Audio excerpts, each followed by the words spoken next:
해피 뉴 이어. 새로운 한 해도 우리에게 허락하신 하나님 앞에 다시 감사를 드립니다. 목사님께서 광고를 다 해주셨는데 방송 사정상 방송이 제대로 작동되지 못해서 예배 중간에 방송이 송출되었습니다. 양해해 주시기 바라고요. 올 한 해 우리에게 주신 교회의 표와 또 우리가 기도하는 가운데 살아가야 될 말씀은 항상 하나님의 은혜 가운데 있으라라는 그런 말씀입니다. 은혜라는 것은 우리 기독교에 있어서 가장 핵심적인 내용입니다. 우리 기독교인들이 살아가면서 아주 많이 사용하는 그 단어는 바로 이 은혜가 아닌가 생각해 봅니다. 이 은혜를 빼놓고는 기독교를 말할 수 없습니다. 이 은혜가 우리에게 주어지는 삶의 영역들을 우리가 바라보면 이 은혜 아니면 우리가 살아갈 수 없음을, 또 그리스도인 되지 못하였음을 우리는 말하게 되는 것입니다. 그래서 신학적으로 들이 있지만 그것을 다 말씀드리기는 설교를 통하여서 부족하고, 간단하게 사도 바울이 오늘 우리에게 요구하였던 항상 하나님의 은혜 가운데 있으라라는 이 말씀의 핵심을 가지고 이것이 우리에게 무엇인지 한번 살펴보는 그런 시간이 되기를 원합니다. 사도 바울은 다메섹 도상에서 예수 그리스도를 만난 이후에 그가 사도로 부름을 받고, 또 사도로 부름을 받은 이후에 그는 소아시아 지역을 두루 다니며 전도를 하게 됩니다. 첫 번째 전도 여행이 1차 전도 여행이라고 했는데, 소아시아 지역을 다니는 가운데 오늘 본문에서는 비시디아 안디옥이라는 곳에 바울이 머물게 됩니다. 그런데 바울은 여러 지역을 방문할 때마다 그가 말씀을 전하였던 것은 유대인들이 모여 예배하는 회당이었습니다. 그 회당에 항상 들어가서 바울은 말씀을 증거하였습니다. 특히 바울은 그러나 유대인을 개종시키는 그러한 사도가 아니라 이방인을 변화시키는 사도로서의 부름받은 그러한 사명이 있음을 그가 고백하는 것을 우리가 알고 있죠. 그럼에도 불구하고 바울 말씀을 나누는, 율법을 나누는 그 회당에서 말씀을 전하게 됨으로 인하여서 그 말씀을 증거하는 것들을 통하여 많은 유대인들과 또 유대인들로 개종한 경건한 이방인들까지도 이 바울의 말씀 앞에 변화되는 그러한 놀라운 역사가 나타나게 됨을 보게 됩니다. 그래서 바울은 그들을 향하여서 부탁하는 것이 바로 무엇이냐? 오늘 본문 제목처럼 항상 하나님의 은혜 가운데 있으라라는 바울의 부탁이었습니다. 왜냐하면 말씀을 통하여서 변화되고 그 말씀 가운데 변화된다고 살아갈 수 있는 가장 큰 방편이 바로 하나님의 은혜 가운데 있는 것밖에 없기 때문이었습니다. 이 겉면의 의미는 또한 무엇일까요? 이렇게 하나님의 은혜 가운데 있지 아니하면 사람이기에 우리는 항상 사단의 유혹 가운데 빠질 수 있기 때문입니다. 그 예로 오늘 본문 50절 말씀을 보면 유대인들이 바울의 말씀을 듣고 많이 변화되는 사람들을 바라보았을 때 시기하였습니다. 그래서 이 유대인들은 복음을 전하는 바울과 바나바를 박해하려는 선동을 하게 됩니다. 이러한 선동 앞에 바울의 복음을 듣고 그리스도인으로서 변화된 사람들도 어떻게 해요? 혼돈 가운데 빠지게 되죠. 그래서 결국 바울과 바나바는 비시디아 안디옥에서 결국 쫓김을 당하게 됩니다. 이유는 그렇습니다. 그리스도인들이 되어도늘 하나님의 은혜 가운데 있지 않으면 사람은 마귀의 유혹에 흔들리며 넘어지게 된다는 사실이에요. 그래서 바울 자신도 늘 고백하기를 하나님의 은혜 가운데 있음을 고린도전서 15장 10절 말씀을 통하여서 고백하였습니다. 그렇다면 항상 하나님의 은혜 가운데 있다라는 그 신앙이 무엇이겠습니까? 바울 신학에서 강조한 하나님의 그 은혜는 하나님 아버지께서 독생자 외 아들을 죄인들을 위해 주시는 데서 드러나는 그 사랑 가운데 나타난다라고 말합니다. 보통 은혜라는 것은 우리 성경에서 해석하기를 선물이다라고 말합니다. 구약의 히브리어의 헤세드라는 그 의미 속에서 하나님의 선물로 나타나는데 그것은 하나님의 자비, 하나님의 사랑에서 표현된 것입니다. 이 사랑과 이 자비는 조건 없는 하나님의 선물로 사람들을 향한 자비와 사랑의 행위임을 말하고 있습니다. 특별히 이 선물에는 조건이 없다라는 전제가 따르는 것을 우리는 기억해야 합니다. 다시 말해서 이 하나님의 선물을 받는 자들의 의지와 능력과는 전혀 무관하게 주어지는 것을 말하고 있죠. 우리가 원하고 우리가 바라고 했기 때문에 하나님께서 선물을 주시는 것이 아니라 우리의 의지와 우리의 생각과는 전혀 무관하게 하나님께서 우리에게 거저 주신 선물이다라는 것이 누구를 통해서? 독생자 예수 그리스도를 통해서 거저 주신 선물임을 말하고 있습니다. 마틴 루터 선생은 이 은혜에 대하여서 이렇게 말하고 있습니다. 그리스도로 말미암아 죄와 율법으로부터의 구원이다 라고 말하고 있습니다. 그렇습니다.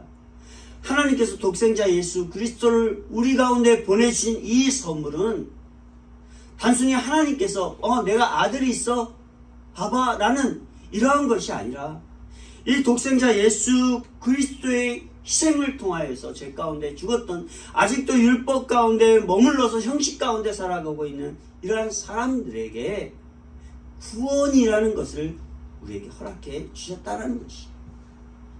이 구원은 더 이상 죄 아래 놓여 있고 율법의 얽매인 가운데 살아가는 것이 아니라 자유함으로 하나님과 함께 살아가는 것을 의미하고 있습니다. 이 구원은 다시 말해서 복음이며 사죄라는 것입니다. 또한 루터는 은혜는 실제적인 것이 아니며 관계적인 것이다 라고 말하고 있습니다. 무엇입니까? 독생자 예수 그리스도를 우리에게 보내주심으로 인하여서 우리가 구원받고 더 이상 죄 아래에 놓여있지 아니하기 때문에 하나님의 자녀되는 이러한 관계가 형성되었다라는 것입니다. 그래서 하나님의 은혜를 많이 받으세요 라는 이 표현이 우리가 복을 받거나 우리가 물질을 많이 얻는 이러한 표현으로 사용되어서는 안 된다라는 것이죠. 다시 말해서 이 은혜는 하나님의 전적인 인간을 향한 호의, 어떤 인간의 의지나 공의가 배제된 것임을 우리에게 알려주고 있습니다. 다시 말해서 하나님의 전적인 사랑 가운데 베풀어 주신 선물이다라는 것입니다.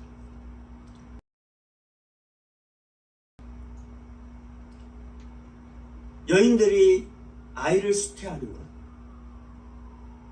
그 뭡니까? 뱃속에서 10개월 동안 품고 그 아이를 그 몸속에서 빼어내는 것이죠. 누군가에게 그것을 선물로 주는 것이죠. 자기의 아픔과 고통을 통하여 그러한 것이 바로 하나님의 은혜의 선물이다라는 것입니다.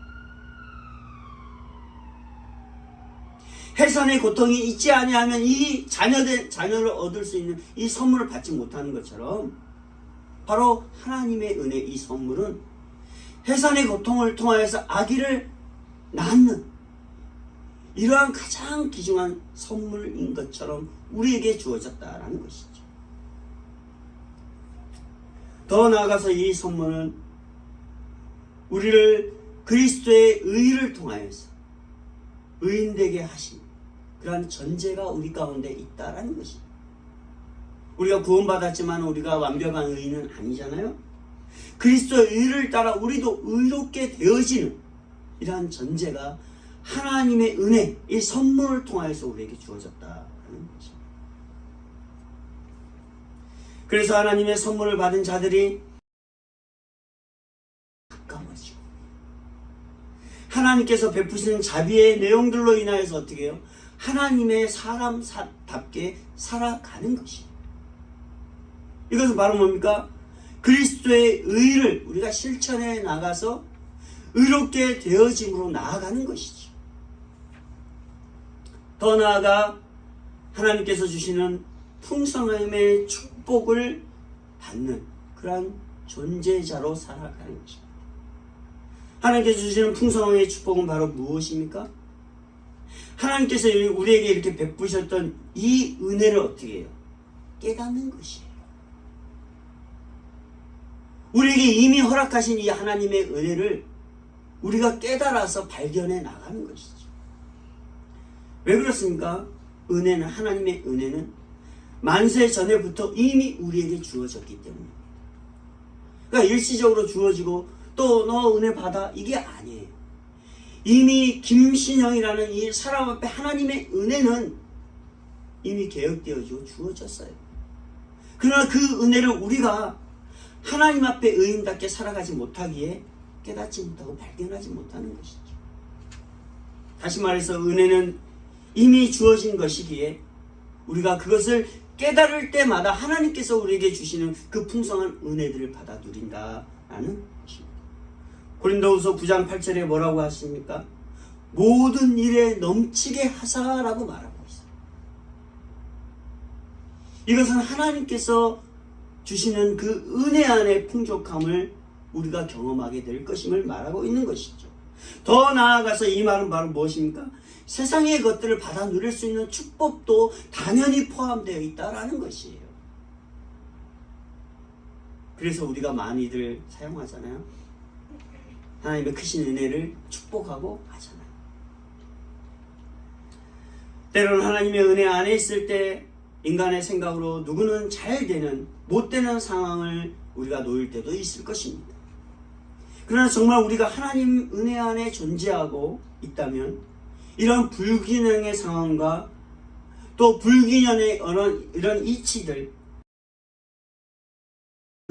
세상을 바라보는 잣대이지 실제 은혜 안에 존재하는 그러한 것은 절대 아닙니다. 은혜 안에 존재하는 사람은 불균형의 상황, 불평등의 상황을 전혀 인식하지 못하고 하나님의 계획 안에 순응하게 되는 것입니다. 예를 들어 볼까요? 하나님의 은혜를 깨달으며 그 하나님의 계획 가운데 살아가는 자들의 모습은 우리 성경에 나와 있듯이 세 달란트 비유를 통하여서 알 수 있습니다. 5달란트 받은 사람들, 2달란트 받은 사람들, 1달란트 받은 사람들이 있지 않았습니까? 그러나 그 달란트를 받은 사람들의 모습 속에서 주인의 것을 받아 열심히 일하고 또 5달란트를 남긴 사람이 있었고, 또 2달란트를 받았지만은 그 2달란트의 값을 통하여서 열심히 이러한 종이 있었어요. 그러나 1달란트 받은 종은 어땠습니까? 그것을 가지고 일하지 않았어요. 내가 이것을 가지고 사용하면 혹시 주인의 것을 잃어버릴까? 그냥 땅에 묻어두고 주인이 왔을 때 그대로 1달란트를 주는 이러한 일을 했습니다. 결과는 어땠습니까? 주인은 충성되지 못한 종이라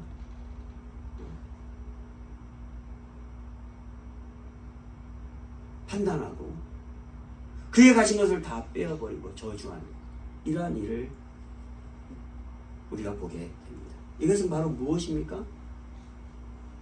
어떠한 불균형의 상황, 우리가 볼 때 동등하지 않아 라는 이것이 달란트를 받은 5달란트, 2달란트 받은 사람에게는 아무 이유가 되지 않았다는 것이, 주인이 나에게 맡겨진 이것이 정말로 감사하기에 이것을 통하여서 최선을 다해서 우리가 보는 5달란트, 2달란트 차이가 있지만 그들은 그 이상의 것을 남기는, 충성하는 이러한 열매를 받아 누리는 이러한 풍성함을 경험하게 되었다라는 것입니다. 그러나 1달란트 받은 종은 비교하였어요. 이 세상의 불균형과 불균형의 상황 앞에 자신의 받은 종으로서의 이 사명들을 감당하지 못했던 것입니다. 하나님의 은혜 가운데 있는 자들은 우리에게 놓인 상황이 중요하지 않다는 것이, 이미 우리에게 주신 그 은혜를 우리가 깨달아 가기 때문에 그 속에서 모든 일을 넘치게 하시는 하나님의 그 뜻들을 경험하며 살아가기 때문입니다. 제가 어떻게 이재용 회장처럼 살아갈 수 있겠어요? 어불성설 아니겠어요? 그렇게 살기를 기도하는 것 그 자체가 바보 같은 짓이에요. 근데 사람들은 너무나도 그런 희망들을 가지고 예수를 믿고 교회를 나오는 사람들이 너무 많은 것 같아요. 이 하나님의 은혜를 모르는 것이죠. 진정한 하나님의 은혜가 주시는 그 충만함과 그 기쁨을 모르는 것이죠.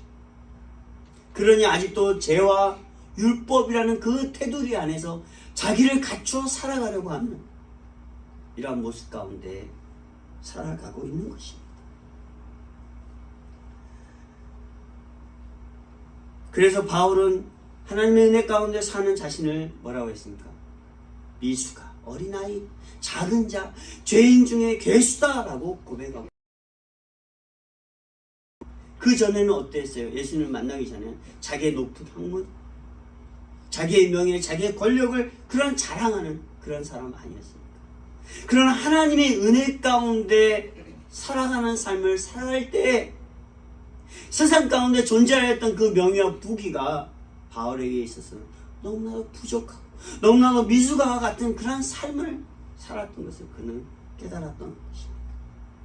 그렇다면 하나님의 은혜가 무엇입니까?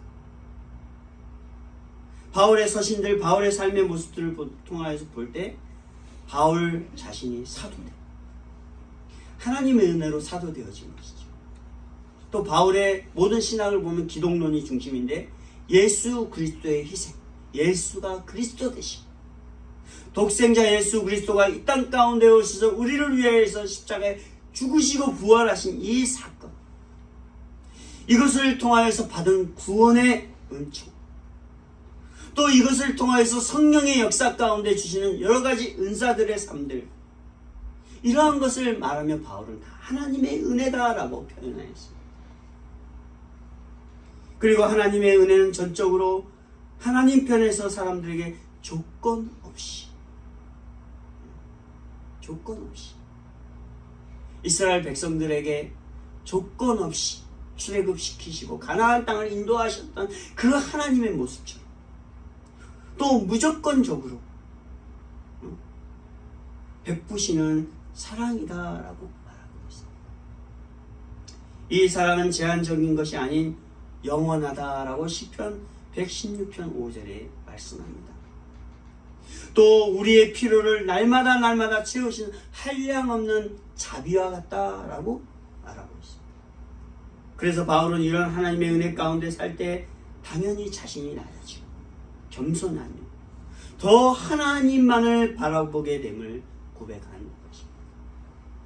그럴 때마다 하나님께서 자기에게 허락하시는 그 은혜라는 이 큰 것들을 계속 깨달았던 것이, 그러니 나는 작은 자다, 나는 미수가 같았구나. 그럼 뭐예요? 내가 누군가를 더 의지하게 되는 것이, 그 누군가 바로 하나님을 더 의지하는, 내가 연약해지고 하나님을 깨달을 수 있는 이런 연약함이 올 때 더 말씀을 사모하는 것이, 그리고 기도하는 것이, 어려운 상황 가운데서 하나님께서 우리에게 계획하신 은혜가 무엇인지를 깨닫기 위하여서 하나님 앞에 기도로 나아가는 것이,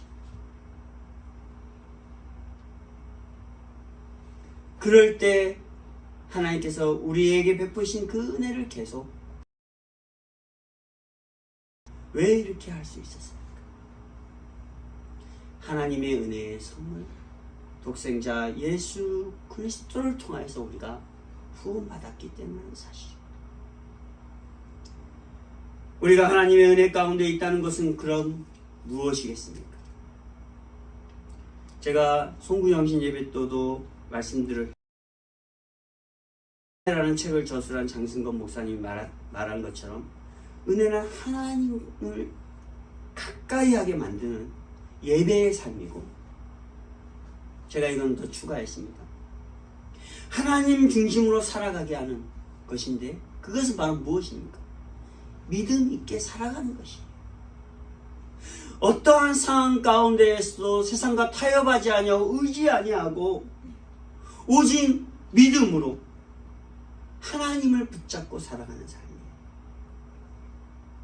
또한 목사님은 예수 안에서 살아가도록 이끄시는 하나님의 터치다라고 말했어요.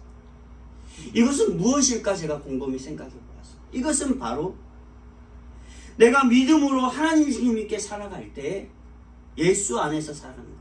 바로 예수를 본받고 예수의 의를 따라가는 것인데 이것은 우리에게 요구되는 섬김과 헌신이다라는 것이에요.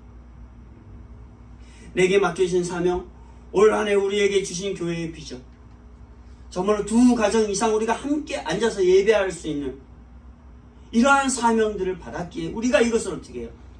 하나님 앞에 섬기는 것이고 이것을 이루기 위해서 하나님 앞에 헌신하는 것이에요. 그러므로 은혜는 하나님이 주시는 모든 방편에 사랑일 수밖에 없다라는 것이죠. 은혜에는 절대 나의 노력이나 공로가 조금도 기억하시길 바랍니다. 여러분들의 생각으로 무엇인가를 하려고 하지 마세요. 여러분들의 의지로 내가 뭔가를 얻어내려고 하지 마세요. 아까도 말씀드렸듯이 예수 그리스도의 의를 본받아 그것을 행함으로 실천함으로 나아갈 때 참된 헌신과 참된 섬김과 믿음으로 살아가는 삶이 우리에게 나타나게 되어진다는 것입니다. 왜 그렇습니까? 그것을 실천하기 위해서는 바울처럼 나는 미숙합니다. 자기를 낮춰야 자기의 학문과 지식과 모든 것을 배설물처럼 버려야 하기 때문에 사실이에요.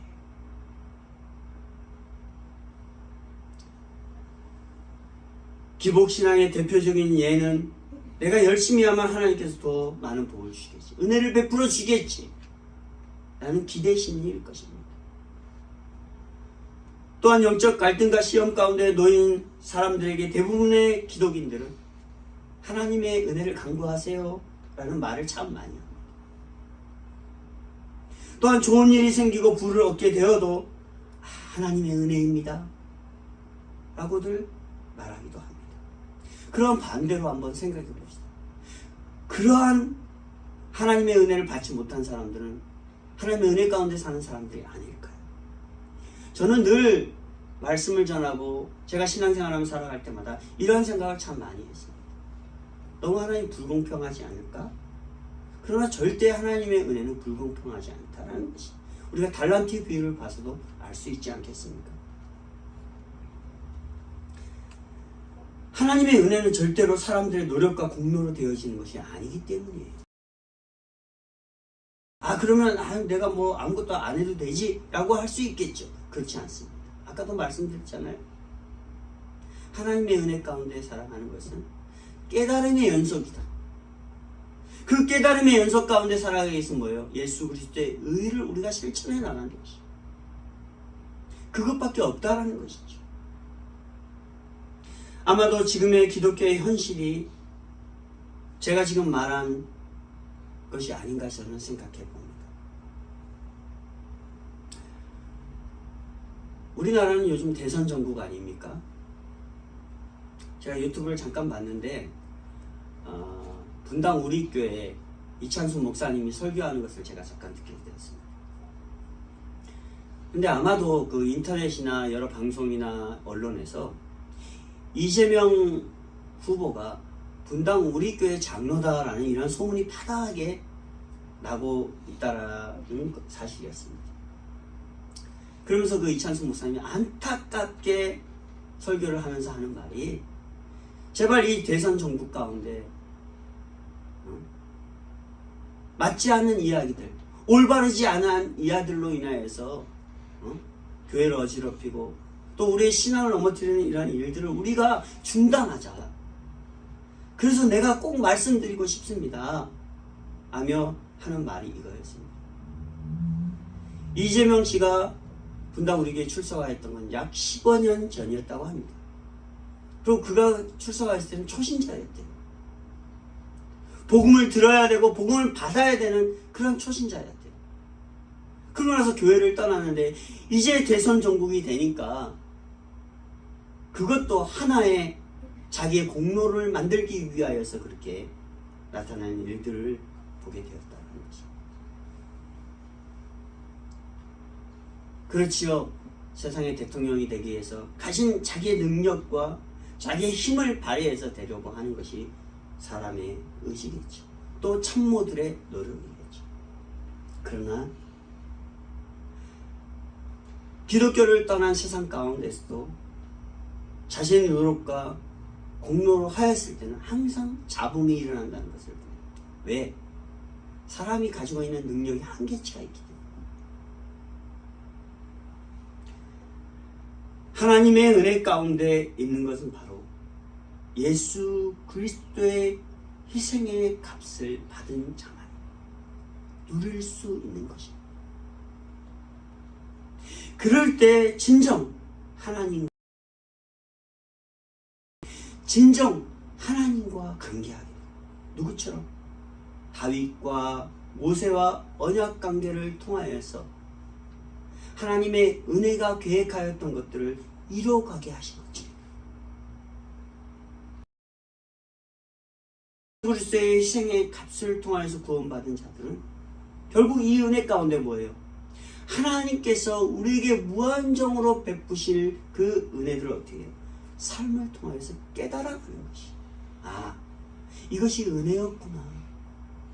비록 내가 올 한 해가 힘들고 어려웠어도 하나님의 자녀된 삶을 놓지 않고 살아왔던 것이 은혜였구나. 교회를 떠나고 했어도 나는 하나님을 붙잡고 살아온 것이 은혜였구나. 더 나아가서 그럴 때마다 하나님께서 주실 은혜들을 어떻게 해요? 계속해서 깨닫는 것이. 그것이 아까도 얘기했듯이 세상에 누려야 될 축복일 수도 있고 풍성함일 수도 있고 때론 우리가 그 은혜를 바로 깨닫지 못하며 살아갈 때 하나님께서 주시는 연단일 수도 있다는 것이. 또한 이렇게 예수 그리스도의 희생의 값을 통하여서 우리가 하나님의 은혜 가운데 있을 때 이제는 어떻게 됩니까? 하나님을 찬양하는 것이, 찬미하는 것이. 에베소 1장 13절과 14절 하나님을 찬미하는 것. 또한 우리가 이렇게 살아갈 때마다 우리의 부족함을 발견하고 우리가 연약할 때 하나님의 은혜가 주는 또 하나의 특권은 바로 무엇입니까? 우리가 회개함으로 하나님께 다시 나아갈 수 있다는 것이. 그리고 감사와 찬양 가운데 변함없이 우리에게 주실 하나님의 은혜를 소망하며 살아가는 것이 바로 하나님의 은혜 가운데 살아가는 삶일 것입니다. 그렇다면 누가행전, 사도행전을 통하여서 바울의 사역이 보여주는 하나님의 은혜는 과연 무엇일까? 특별히 사도행전에서 말하는 것은 바로 특혜입니다. 특권입니다. 특권.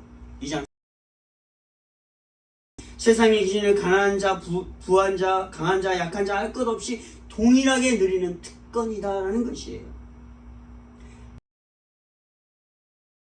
가지고 노력하고 공로로 얻는 이것이 기준이 아니다라는 것이죠.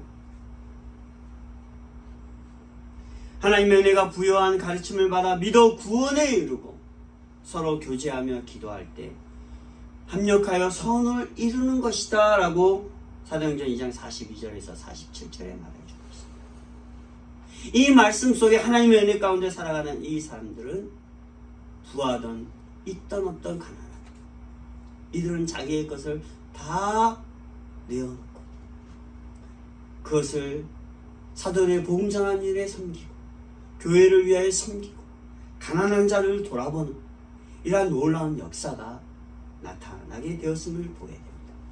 이것이 바로 뭡니까? 은혜 받은 자들의 특권이다라는 것이에요. 세상 사람들은 할 수 없습니다. 하나님과 교제하기 때문에 하나님과 관계하기 때문에 이러한 일들을 실천하며 살아가게 되어진다는 것이. 그럴 때 내 습관이, 내 성도로서의 삶이, 내 행동이 그리스도의 이 희생의 가치 앞에 누가 되지 않을까? 늘 돌아보게 되어지는 것이야. 왜? 이 섬김을 행해야 되니까. 그리스도의 의를 행해야 되니까. 은혜의 삶 가운데 살아가야 돼. 사랑하는 성도 여러분, 2022년 새로운 한 해를 맞이했습니다. 우리는 어떻게 살아가기를 원하십니까?